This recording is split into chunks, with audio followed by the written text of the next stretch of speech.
Aplavkani yeyishlik bilamizlar. Qanday chiqqanligini kommentariyga yozib o'rasizlar o'zlaring. Ertalabdan beri bir 4-5 soatda suv sepib yubordik buni.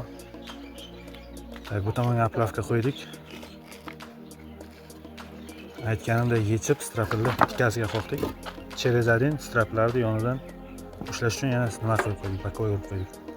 Ikki chetidan ushlab tashlab yubormaslik uchun. Shunday ko'rinishda. Tak, bu yerga kelsak 25-27 yag'i 15 shu atrofda. Bu ham 45 kenglikda kelyapti. Endi nasib bo'lsa hozir beton qo'yishni boshlaymiz. Bular uporni sal pastroq berdik. Plus strapilni ham bunaqasiga qo'ydik ishlar. Mana buni yechdik. Bu deyarli bilinmaydi-yu, lekin baribir bu xato. Shuni takrorlamaslik uchun qaytadan chotki qilib qo'ydik. Sizlarga maslahat mana shunday qilib qo'ydim.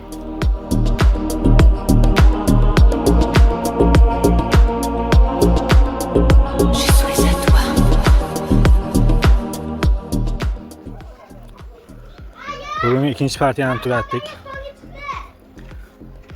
Juda go'zal holatda straplarni tikka qilib 1 mm ham qo'rni chiqqani yo'q. Vibrator udar bo'lgandan keyin baribir o'tirish hisobiga chiqarganda bu tomonga. O'sha kechagi aytganimizdek strapilni bakoyiga qo'ydik, bir garam tashlagan yo'q. Nasib bo'lsa endi ertaga bu bitni boshlaymiz.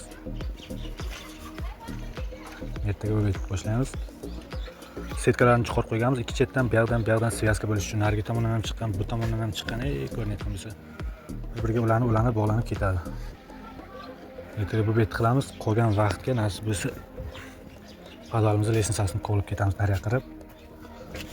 Shunda bizga ertaga normal rezultat bo'ladi. Aytsak, bizga ertaga mana buni qilganimizcha hech narsani qoplab bermaydi. Ertaga yana aplavkani yechish kerak. Tak, mana bu 4 metrlik straplarni kesib bu tomonga razmer olib qo'yishimiz kerak.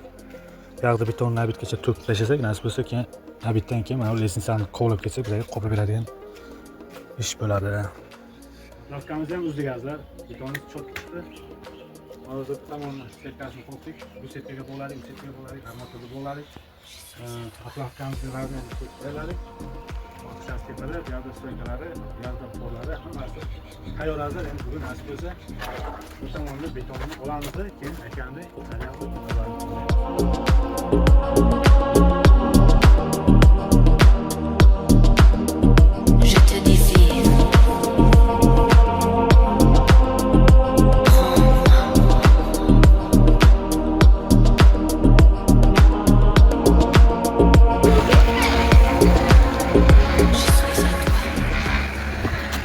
Yağlı betonla kıvırlık.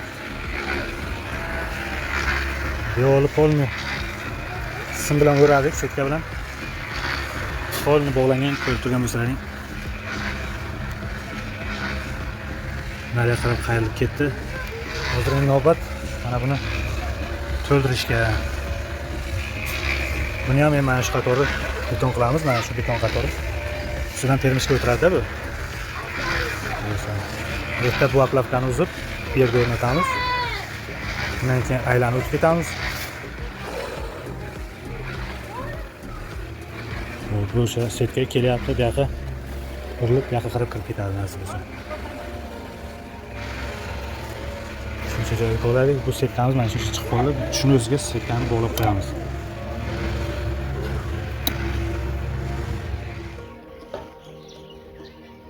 Tomonni qo'yib bo'ldik. Endi navbat bu tomoniga.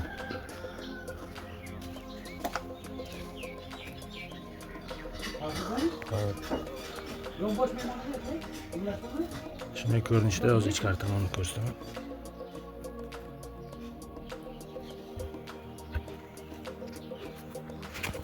Fanerni o'rladik. Respen. O'sha burchaq hozir burchaqda baloqlar ekan, fantaziya qilib.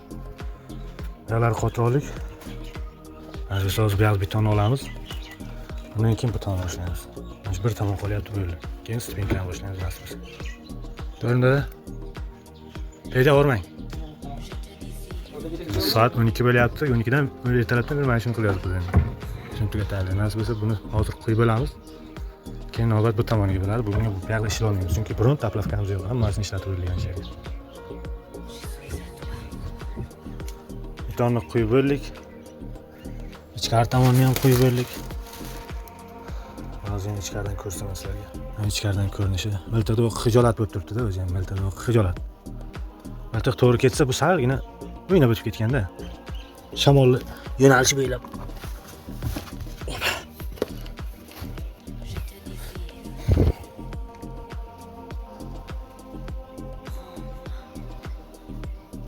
Endi yana mana bu tomon yana ertaga vaqt oladi. Ertaga yana mana bu tomonni qo'yishimiz kerak. Keyin spinkani boshlaymiz nasib bo'lsa.